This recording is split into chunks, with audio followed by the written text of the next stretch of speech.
فروغ انسان زندہ لاش ہے تعلیم کے بغیر. گرتے ہیں شہر سواری میدان جنگ میں وہ طفل کیا گرے جو گھٹنوں کے بل چلے. ایک درود پاک پڑھیں اللہم صلی علی سیدنا و شفیعنا حبیبنا مولانا محمد مبارک وسلم. صلاۃ و سلام علیک یا رسول اللہ صلی اللہ علیہ وسلم.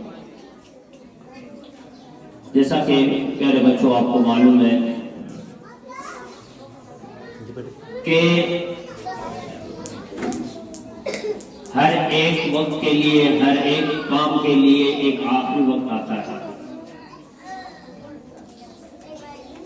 انسان اپنی زندگی گزارتا ہے, گزارنے کے بعد دنیا سے چلا جائے گا, لیکن جب اللہ تبارک و تعالیٰ کے سامنے پیش ہوگا اس دن کو کہتے ہیں روز جزا. یعنی جو ہم نے دنیا میں کام کیا ہوگا اس کا ہمیں اس دن بدلہ دیا جائے گا.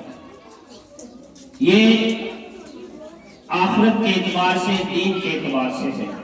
لیکن وہی دنیا کے اعتبار سے جیسے ہم تعلیم حاصل کرتے ہیں تو پورے سال ہم تعلیم حاصل کرتے ہیں, پھر امتحانات ہوتے ہیں, امتحان دیتے ہیں, اور اس کے بعد آخری وقت آتا ہے جزا کا. یعنی کہ جس نے امتحان میں اچھی طرح سے سوالات کے جواب دیے, ہر ایک سوال کا جواب اچھی طرح دیا, پڑھائی میں محنت کی, اپنے گھر پر بھی پڑھنے کے لیے وقت نکالا, پھر اس کے لیے یہ دن بڑا اہم دن ہوتا ہے. اس لیے کہ انسان کے خوشی کے دن کم آتے ہیں اور غمی کے دن زیادہ آتے ہیں. تو اس لیے آج آپ کے لیے خوشی کا دن ہے, کیونکہ آج آپ کے اسکول کا سالانہ نتیجہ ہے. جس بچے نے اچھی طرح محنت کی, اچھی طرح کامیابی حاصل کی, اسے انعام سے نوازا جائے گا. چاہے انعام کچھ بھی ہو, انعام نہیں دیکھا جاتا بلکہ اس کی عزت بڑھتی ہے. اس لیے کہ انسان کی عزت محفوظ ہوتی ہے. اتنے بچوں کے سامنے, اتنے عوام کے سامنے, آئے ہوئے مہمانوں کے سامنے اس کا نام پکارا جائے گا تو اس کے لیے بڑی خوشی کی بات ہوگی.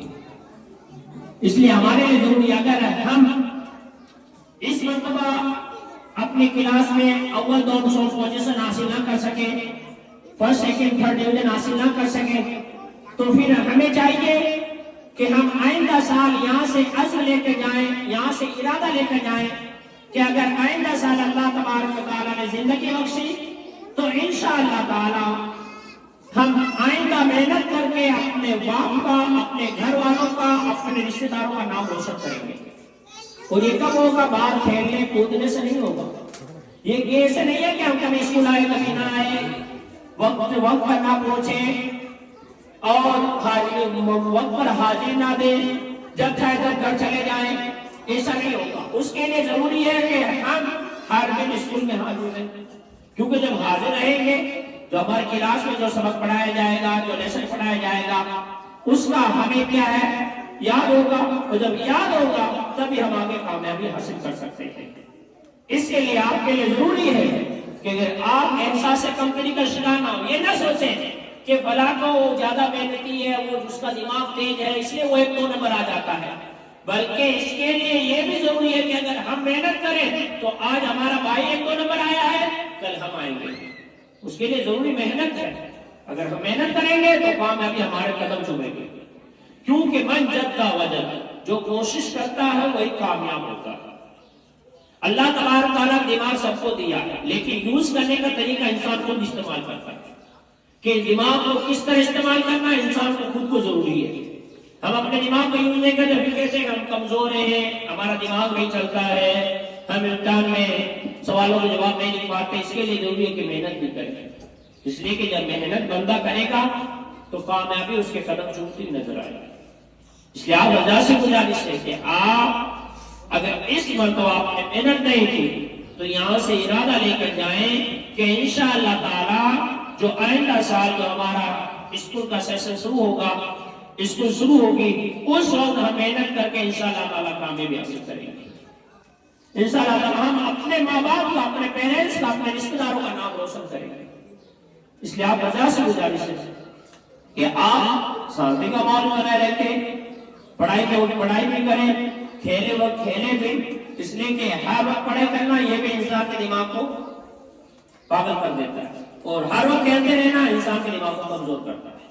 پڑھائی کے وقت پڑھائی، کھیل کے وقت ہے۔ عصر و مغرب کے درمیان آپ ایسا وقت چنیں کہ اس وقت کھیلے بھی، اور باقی وقت مغرب کے بعد اپنے گھر میں بیٹھے، اپنے ماں باپ کے ساتھ بیٹھے، اور جو اسکول کا کام دیا گیا، مدرسے کا کام دیا گیا اس کو کریں، اور پھر اس کے بعد اپنا سبق، اپنا لیسن یاد کرنا شروع کر دیں۔ انشاءاللہ تعالیٰ آپ کامیاب ہوں گے، کیونکہ صرف ہم اس بھروسے رہیں کہ ہمیں اساتذہ پڑھائیں گے، ہمیں ہمارے ٹیچر پڑھا دیں گے، اسی پر ہم بس کریں، تو یہ کامیابی کی دلیل نہیں ہے، بلکہ اس کے لیے ہمیں خود بھی محنت کرنی پڑے گی۔ اگر ہم محنت کریں گے کہ اسکول میں جو ہم نے پڑھا ہے اس کو جا کے گھر جا کے ہم اس کو دہرائیں گے، اس کو یاد رکھیں گے، اور جو کام دیا ہے گھر جا کے ہم کام کریں گے، اپنا لیسن مکمل کریں گے، تو انشاءاللہ تعالیٰ پھر ہمیں کامیابی ملے گی۔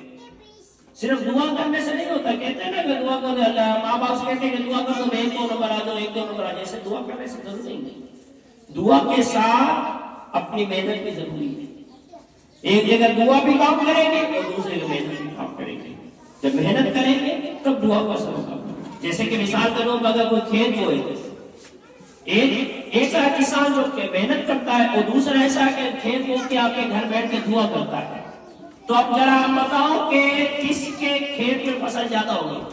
جو محنت کرے گا، جو دیکھ بھال کرے گا، تو اسی کے کھیت میں فصل زیادہ ہوگی، اور جو گھر آ کے صرف کھیت بو کے آ کے گھر میں بیٹھ جائے گا، محنت نہیں کرے گا، تو پھر اس کی فصل میں اسے کوئی فائدہ نہیں ہوگا۔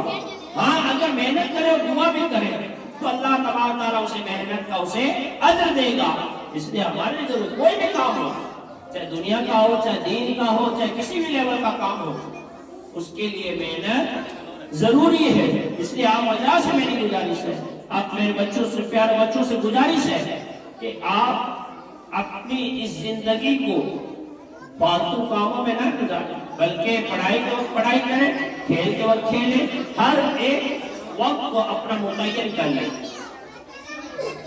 یہ متعین کر لیں کہ مجھے اس وقت میں یہ کام کرنا ہے، اور وہی کام کریں، انشاءاللہ تعالیٰ کامیاب۔ اللہ تبارک تعالیٰ کی بارگاہ دعا ہے کہ مولا تعالیٰ ہمیں ان باتوں پر عمل کرنے کی توفیق عطا فرمائے، اور ہمیں خوب محنت کرنے کی توفیق عطا فرمائے، چاہے وہ اسکول ہو، چاہے مدرسہ ہو، ہر لیول میں، ہر ایک جگہ ہمیں اچھے پوزیشن حاصل کرنے کی توفیق عطا فرمائے۔ وعلینا السلام علیکم۔